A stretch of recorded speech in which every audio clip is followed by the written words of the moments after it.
प्यारे ऐसन रोग मरले के बाद जाई। Presents by Rekha Films. प्यारे ऐसन रोग मरले के बाद जाई। करी न केहू से प्यार हो, प्यार हो करी न केहू से प्यार हो, करी न केहू से प्यार हो, मिले ला बेवफाई। प्यारे ऐसन रोग हो, प्यारे ऐसन रोग प्यारे ऐसन रोग हो मरले के बाद जाई। प्यारे ऐसन रोग हो मरले के बाद जाई। करी न केहू से प्यार हो, करी न केहू से प्यार हो।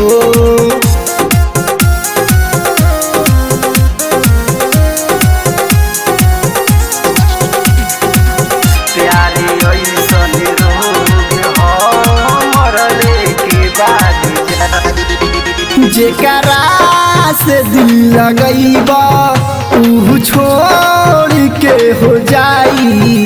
आंसू के सिवा तोहरा कुछ ना हो भेटाई।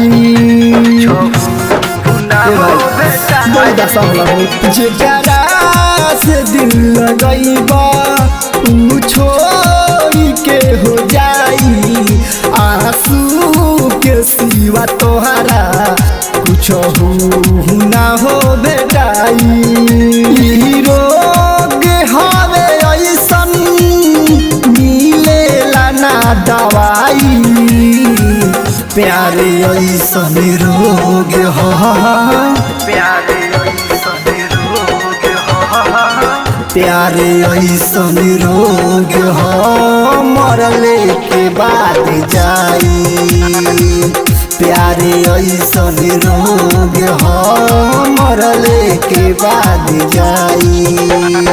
करी न केहू से प्यार हो, करी न केहू से प्यार हो।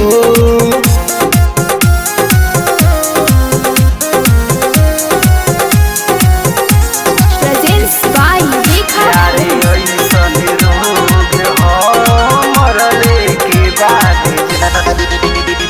पूछी न तोहरा के जब ससुराल से हो आई। मन करी खुद तोहरा खा के जहर मर जाई।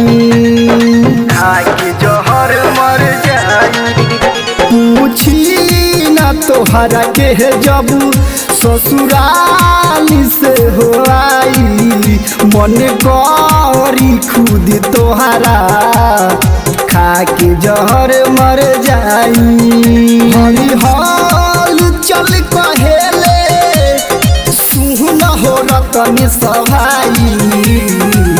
प्यारे ऐसन रोग हो, प्यारे ऐसन रोग प्यारे ऐसन रोग हो मरले के बाद जाई। प्यारे ऐसन रोग हो मरले के बाद जाई।